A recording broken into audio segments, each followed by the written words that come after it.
जय माता की प्यारे दोस्तों, कैसे हैं आप सब। भगवती देवी के सुकोमल चरण कमलों में प्रणाम करके आज हम दुर्गा सप्तशती का 10वां अध्याय पढ़ने जा रहे हैं, शुंभ का वध। आशा है आप सब जुड़े रहेंगे। जय माँ भगवती, जय माँ भवानी। ऋषि बोले, हे राजन, अपने प्राण प्रिय भाई निशुंभ को मारा गया तथा सारी सेना का संहार हुआ देखकर शुंभ ने क्रोधित होकर देवी से कहा, रे दुष्ट दुर्गे, तू अपने बल का झूठा मूठा अभिमान दिखा रही है। तू अन्य स्त्रियों के बल का सहारा लेकर लड़ती है और अभिमानी बनी हुई है। देवी बोली, अरे दुष्ट, मैं इस संसार में अकेली हूँ, मेरे सिवा कौन है। ये देख, ये सब मेरी विभूतियां अतः मुझ में ही प्रवेश कर रही है। अब मैं अकेली युद्ध भूमि में खड़ी हूँ, तू स्थिर हो जा। ऋषि बोले, तभी देवता तथा दैत्यों के देखते ही देखते देवी और शुंभ में घोर युद्ध छिड़ गया। तीखे बाणों की वर्षा तथा अस्त्र शस्त्र से उन दोनों में ये युद्ध सभी लोगों को देखना भयंकर प्रतीत होने लगा। अंबिका जितने भी दिव्य अस्त्र छोड़ती जाती, दैत्येंद्र ने अपने निवारण अस्त्र द्वारा तोड़ता जाता। इसी प्रकार परमेश्वरी अंबिका भी खेल ही खेल में हुंकार आदि शब्दों द्वारा दैत्य के छोड़े हुए दिव्य अस्त्रों को तोड़ती गई। तदनंतर असुर ने सैकड़ों बाणों से देवी को आच्छादित कर दिया। तब देवी ने कुपित होकर बाणों द्वारा उसका धनुष काट डाला। धनुष के टूट जाने पर दैत्येंद्र ने हाथ में शक्ति उठाई।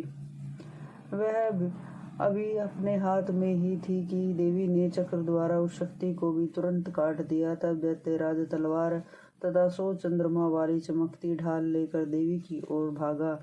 तब चंडिका ने उसकी तलवार तथा सूर्य जैसी चमकती ढाल को अपने धनुष से छोड़े हुए तीखे बाणों से तुरंत काट दिया और रथ के घोड़े व सारथी को भी मार दिया। धनुष तो पहले ही कट चुका था, अतः भयंकर मुदगर लेकर अंबिका को मारने के लिए वह दैत्य दौड़ा। उसने मुदगर को भी देवी ने तीखे बाणों से काट दिया। फिर वह दैत्य मुक्का तान कर बड़े वेग से दौड़ा। आते ही उस दैत्येंद्र ने देवी के हृदय में मुक्का मार दिया। देवी ने भी उसे एक चपेट जमा दी।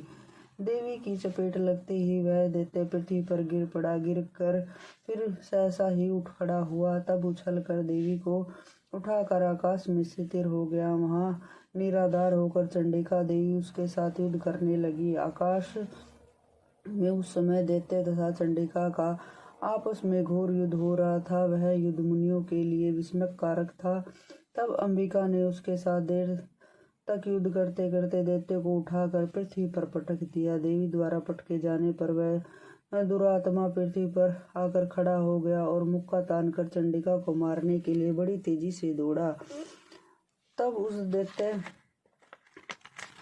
राज को आता देखकर देवी ने उसकी छाती में त्रिशूल भोंक दिया, उसे पृथ्वी पर गिरा दिया। देवी के त्रिशूल से शत विशत होकर पृथ्वी पर गिरते ही उसके प्राण निकल गए। उस दुष्ट का गिरना भी समुद्र देव पर्वतों को हिला देने वाला था। उस दुरात्मा के मरते ही सारा जगत संपूर्ण स्वच्छता एवं प्रसन्न हो गया। आकाश भी निर्मल दिखाई देने लगा। पहले जो उपद्रव मेघ उठ रहे थे, वह उल्कापात हो रहे थे, वे सभी शांत हो गए।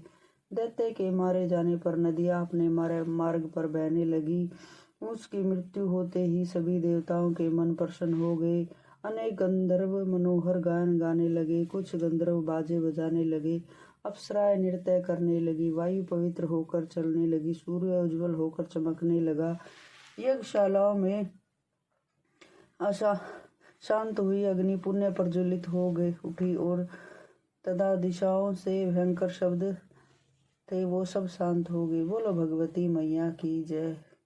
इस प्रकार श्री मार्कंडेय पुराण के सार्वणिक मनवंतर की कथा के अंतर्गत देवी महात्मन में शुंभ का वध नामक 10वां अध्याय संपूर्ण हुआ। बोलो भगवती मैया की जय। माँ भवानी की जय।